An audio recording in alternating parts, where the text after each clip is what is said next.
Vamos lá, pessoal. Artigo 26 do Decreto 58052. Ignore os barulhos ao fundo e vamos lá. Artigo 26.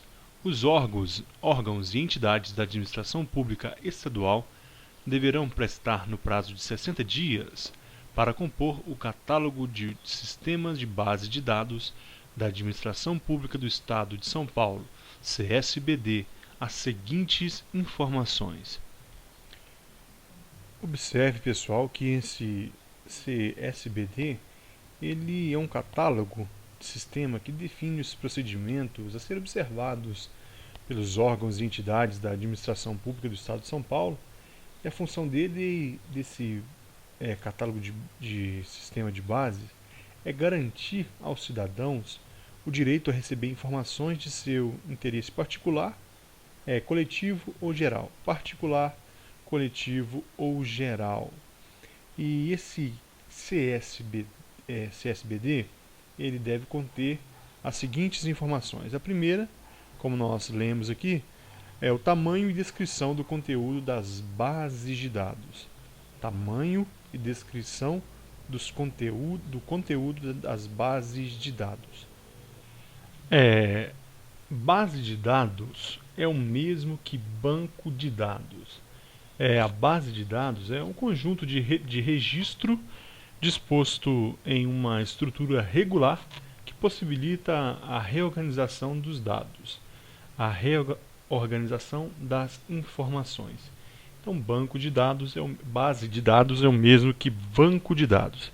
E o primeiro item do catálogo de sistemas de bases de dados da Administração Pública de São Paulo, a primeira informação é a descrição do conteúdo do banco de dados, o que contém nessa base de dados, o que contém nesse banco de dados.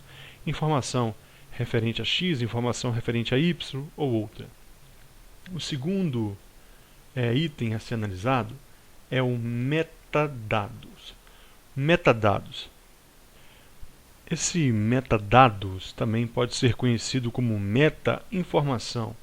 É uma informação sobre outro, é um dado sobre o outro.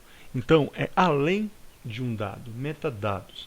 Um item de um metadado pode se dizer um item pode dizer do que se trata aquele dado.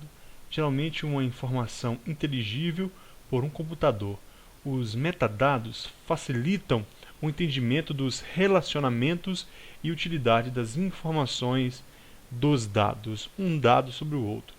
Deve conter, então, nesse CSBD, metadados. O terceiro item é dicionário de dados com detalhamento do conteúdo.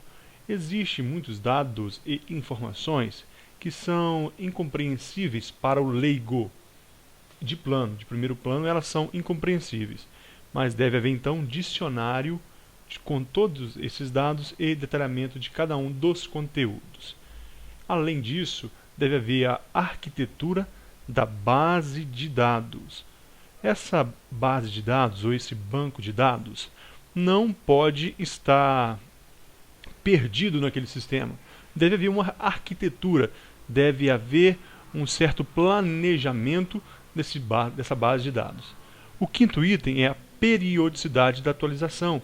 Esses dados devem ser atualizados periodicamente para que um dado não fique desatualizado. Sexto, software da base de dados.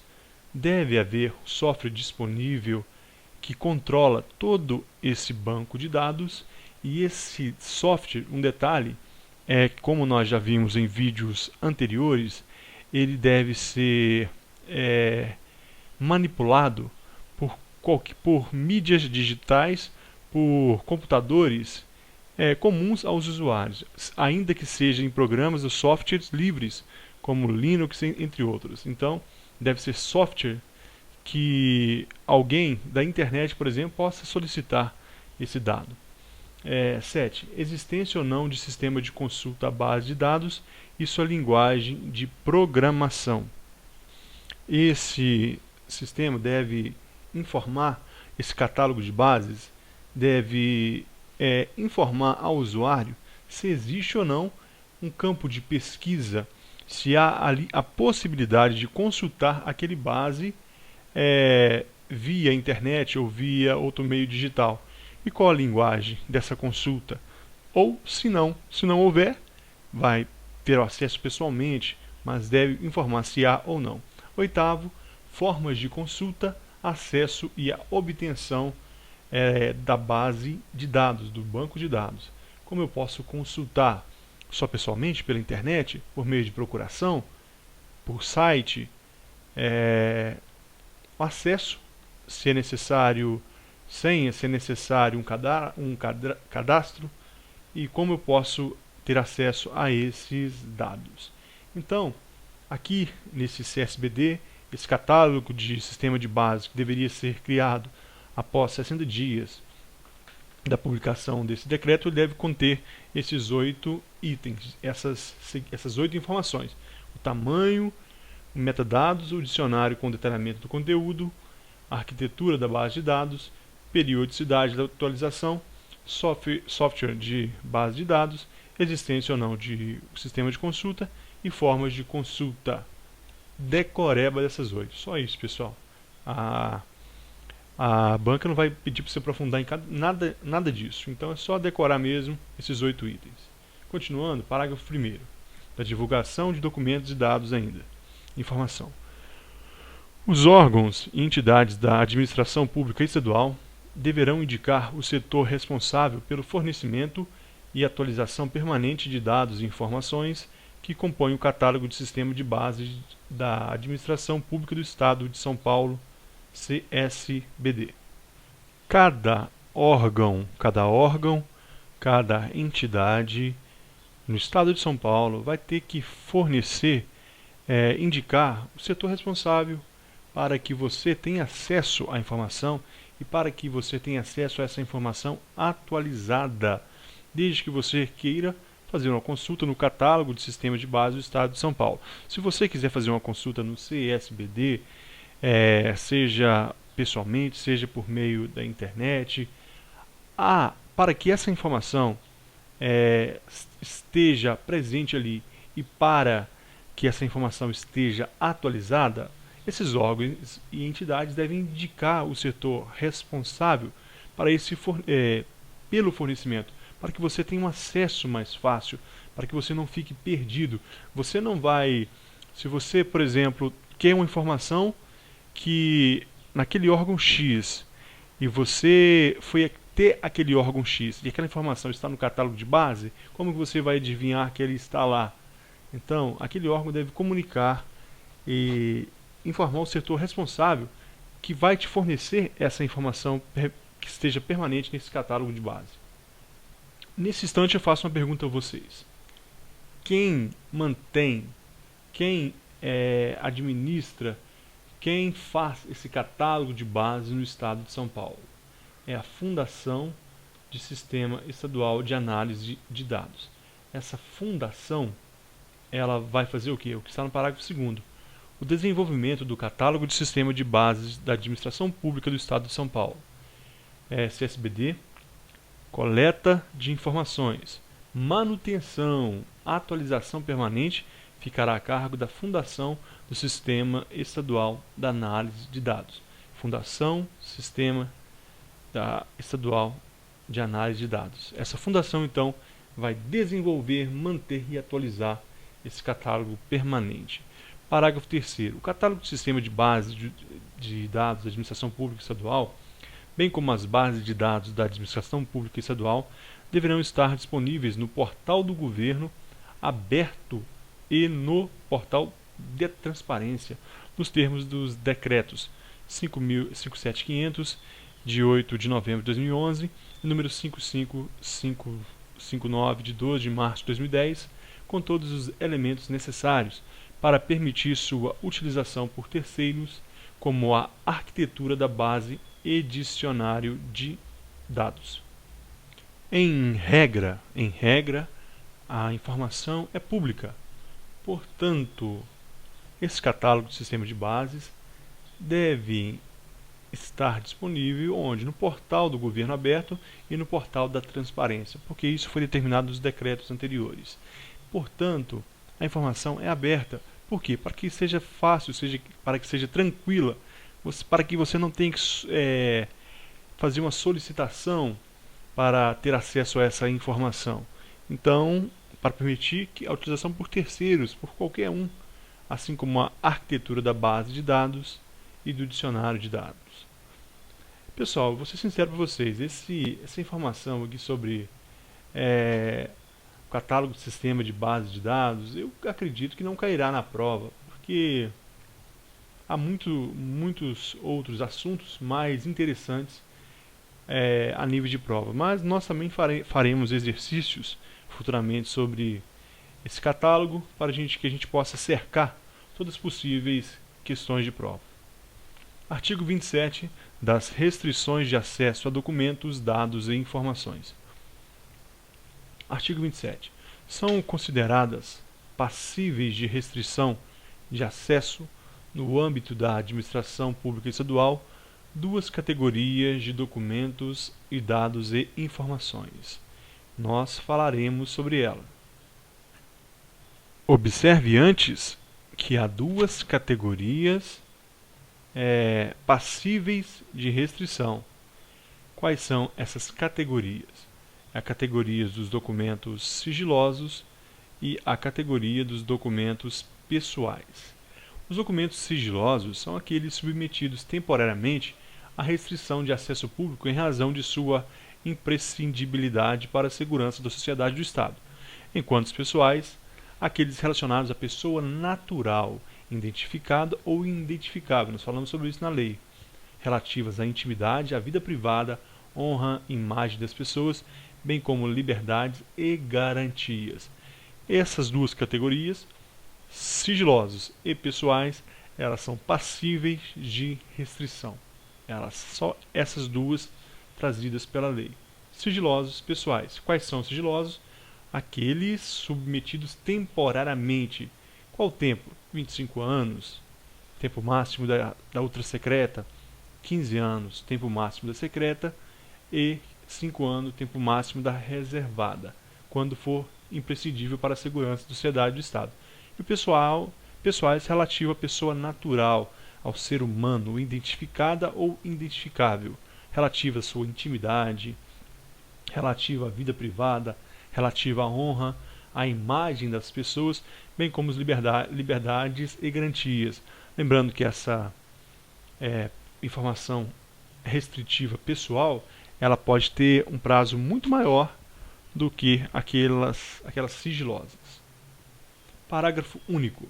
Cabe aos órgãos e entidades da administração pública estadual, por meio de suas respectivas comissões de avaliação e documentos de acesso, nós já falamos, promover os estudos necessários, a elaboração de tabela com a identificação de documentos, dados e informações sigilosas e pessoais, visando assegurar a sua proteção. Quem vai promover o estudo necessário para a elaboração de tabela, para identificar o documento como sigiloso, como pessoal, como secreto, como ultra secreto? Os órgãos. Os órgãos e entidades da administração pública estadual. Eles, por meio de quem? Das comissões de avaliação que cada órgão contém. Essas comissões contidas em cada órgão, a mando do superior do órgão, vai fazer essa elaboração, essa classificação e identificação para assegurar a sua proteção, para que a informação de caráter pessoal, por exemplo, não seja divulgada erroneamente e o Estado não venha a ser indenizado depois por violar um direito à imagem, à honra, etc. Artigo 28. Não poderá ser negado acesso à informação necessária à tutela judicial ou à administrativa de direitos fundamentais. Nós falamos sobre isso na lei. Nenhuma apreciação nada está isento da apreciação do judiciário. A tutela judicial. Há um processo, por exemplo, administrativo ou judicial. Há uma violação dos direitos fundamentais e tem uma informação que está reservada, ou ultrasecreta ou secreta. Não pode ser negado para que aquele inquérito, por exemplo, seja concluído, aquela informação é imprescindível para a conclusão do inquérito, para absolver ou para condenar, não pode ser negada, tanto em processo administrativo quanto em processo judicial, não pode negar. Parágrafo único. Os documentos, dados e informações que versem sobre condutas que impliquem violação dos direitos humanos praticada por agentes públicos ou mando de autoridades públicas não poderão ser objeto de restrição de acesso. Eu dei o exemplo do agente penitenciário que cometeu uma violação e foi feito o comunicado interno e aquilo ali foi classificado como ultra secreto. Não pode. Então, quando há violação de direitos humanos, não só no caso do presídio, mas qualquer outro local, aquela informação não pode ser classificada como sigilosa ou de caráter pessoal. Artigo 29. O disposto nesse decreto não exclui as demais hipóteses legais de sigilo e de segredo da Justiça, nem as hipóteses de segredo industrial decorrente da exploração direta de atividades econômicas pelo Estado, ou por pessoa física ou entidade privada que tenha qualquer vínculo com o poder público, igualzinho lá na lei. Se você prestou atenção na lei, não há o que errar aqui. Segredo de justiça e segurança do Estado, a informação não será divulgada amplamente, nem como também o segredo industrial decorrente da exploração direta de atividade econômica pelo Estado ou pessoa física privada que haja vínculo com o poder estadual. Alguém descobriu, uma determinada indústria descobriu ali, tem uma informação de grande quantidade de minério, por exemplo, que foi descoberto naquele local. Se for amplamente divulgado, ela poderá perder aquilo ali, pode haver especulação, pode haver outras situações graves. Então, nessas situações também não é amplamente divulgado. Artigo 30. Da classificação, reclassificação, desclassificação de documentos, dados e informações sigilosas. Artigo 30. São considerados imprescindíveis à segurança da sociedade e do Estado e, portanto, passíveis de classificação e sigilo os documentos, dados e informações cuja divulgação ou restrição possa 1. Pôr em risco a defesa da soberania nacionais ou integridade do território nacional. Informação que possa pôr em risco a sociedade ou o Estado. Elas são passíveis de classificação de sigilo, serão classificadas como sigilosa, cuja divulgação ou acesso irrestrito, ou seja, o acesso for restrito, não for restrito, o que vai acontecer? Pode pôr em risco a defesa e a soberania nacionais ou a integridade do território nacional. Uma informação sobre algo que o Brasil está fazendo lá, que pode ter por exemplo, uma interpretação diferente por um outro Estado. Então, deve ser classificada como sigilosa. 2. Prejudicar ou pôr em risco a condução de negociações ou relações internacionais do país, ou as que tenham sido fornecidas em caráter sigiloso por outro Estado ou organismo. O Brasil está negociando com a Argentina e tem uma informação ali de algo que o Brasil tenha feito ali erroneamente, que violou um determinado tratado. Lógico que não ali, se não houve violação de direitos humanos. Então essa informação pode ser sigilosa para que não venha prejudicar a negociação. E também outra informação que veio de outro país, por exemplo, de outro estado, essa informação também será sigilosa. 2. Pôr em risco... nós já lemos 2, né? Só um instante. Agora sim, 3. Pôr em risco a vida ou a segurança ou a saúde da população. Uma informação que, porventura, venha pôr a risco a vida, segurança, saúde da população. Vida, segurança e saúde. Ela será classificada como sigilosa. É passível de classificação sigilosa. Outra é oferecer elevado risco à estabilidade financeira, econômica ou monetária do país. Observe, pessoal, que isso aqui é um Ctrl+C e Ctrl+V da lei. Aqui não está falando somente do Estado, mas do país. Ofereceu elevado risco à estabilidade financeira e econômica do país, mexeu ali na especulação financeira, cambial e por aí vai. Então, sigilosa. 5. Prejudicar ou causar risco a planos ou operações estratégicos das Forças Armadas. Uma informação, por exemplo, de como será o combate ao narcotráfico, como será como as Forças Armadas atuarão nas fronteiras. Informação sigilosa e não há o que questionar. 6. Prejudicar ou causar risco a projetos de pesquisa e documento científico-tecnológico, assim como a sistemas, bens, instalações ou áreas de interesse estratégico nacional. Todo estado, todo país tem seus campos de pesquisas, tem seus institutos de pesquisa, seja autônomo, seja estando numa universidade federal. O que acontece?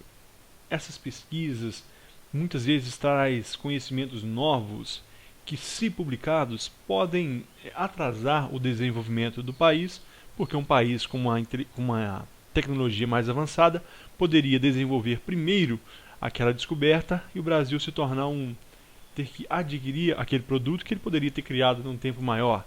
Então, essas informações também serão sigilosas. Vamos para o 7. Pôr em risco a segurança de instituições ou de altas autoridades nacionais ou estrangeiras e seus familiares. Não pode, eu dei o exemplo lá na lei da Dilma, da filha dela estudando, etc. Então, informação que ponha em risco as instituições ou de altas autoridades nacionais também serão classificadas como sigilosas.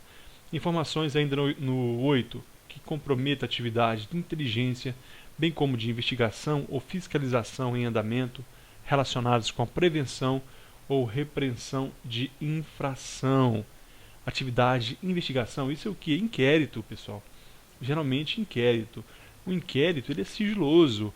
Se a Polícia Civil hoje tivesse que publicar que ia fazer uma busca e apreensão numa casa, nunca iria encontrar nada.